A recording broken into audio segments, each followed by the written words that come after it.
Mr. Haqqani, thank you so much for joining us. What's your opinion on this current disarray in the global order?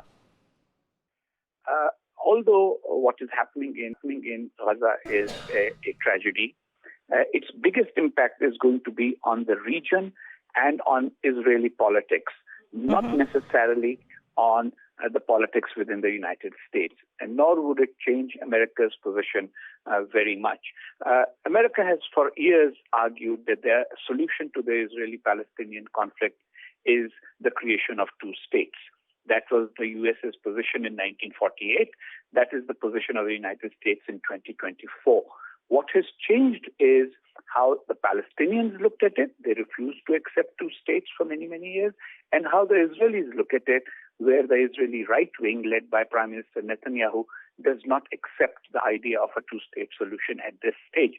So therefore, this conflict and the fact that it has aroused so much emotion among so many Americans as well as Europeans will primarily impact how the Israelis, who have always depended on support from the West, will react to Prime Minister Netanyahu's policies. So the tragedy is unfolding. It will continue to unfold. But at the same time, in the end, there is no choice but for Prime Minister Netanyahu to step down eventually. And when he does, there will have to be some engagement between the representatives of the Palestinian people and the leaders of Israel. How do you look at the future of Abraham Accords? The Abraham Accords, I think, are under pressure, but they are not under threat. They are under pressure because the assumptions underlying the Abraham Accords were that they will lead to a two-state solution.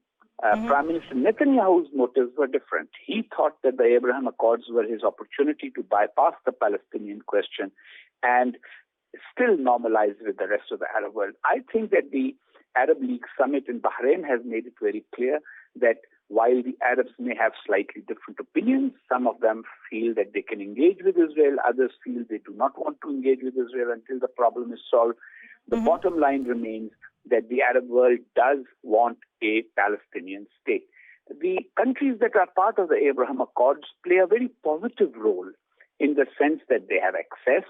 They continue to provide help to the Palestinians. For example, all the evacuations from Gaza of injured and ill people, all the economic assistance has flown from countries that are part of the Abraham Accords.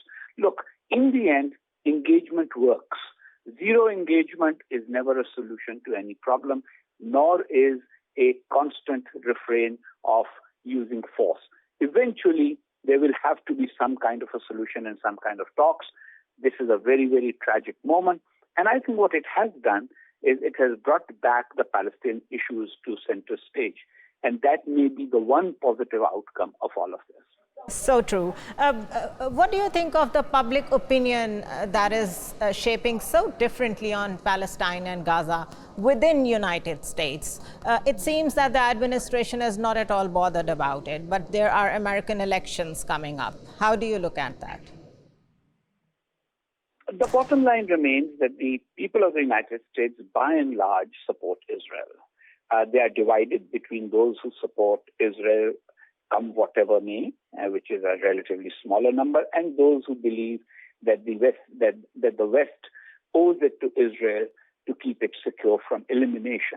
And we must remember, history doesn't start last year, it doesn't start today, it starts way back.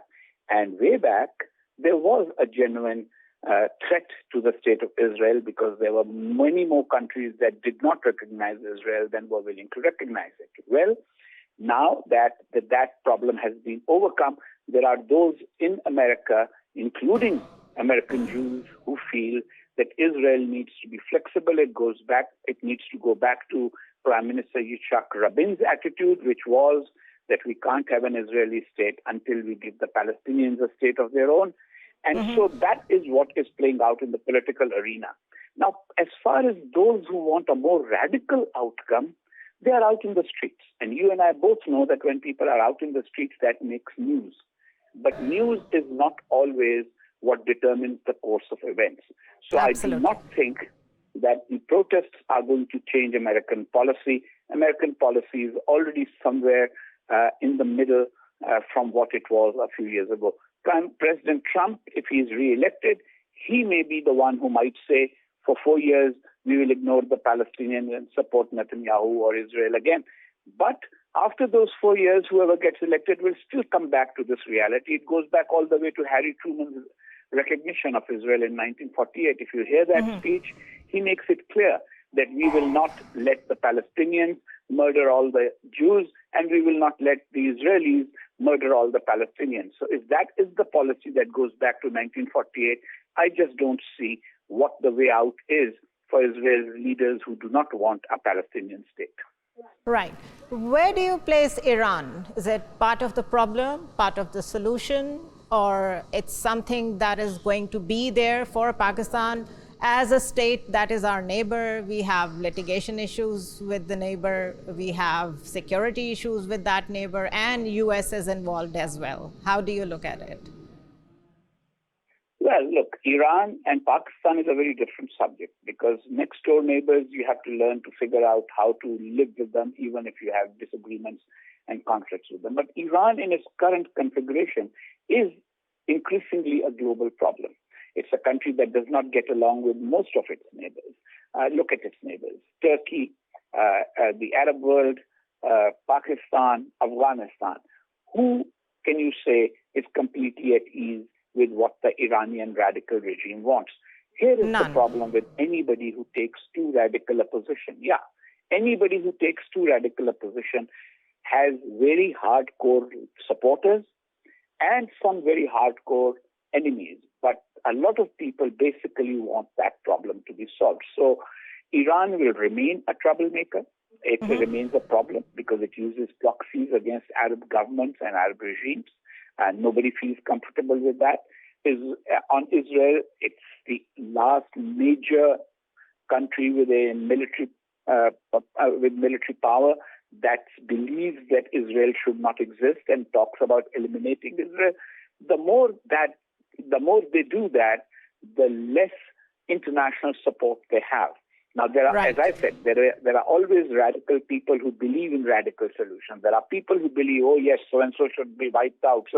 But then whether those are right-wing people in Israel who want to eliminate the Palestinians or left-wing people in the rest of the world who want to eliminate Israel, they will never have the support, the sympathy of a vast majority which feels very uncomfortable with such violent solutions. So Israel will continue to look at Iran with suspicion until Iran goes back to where it was under the Shah, not under the Shah in that sense, but a country that recognized Israel and that had good relations with Arab countries. It has its own attitude, it had its own arrogance, but it did not have the attitude that it does now. And so Iran will continue to be seen as a problem. Whether it is a problem or not, of course, will depend on how you think. Yeah. Thank you so much, Mr. Hussain Haqqani, for joining us.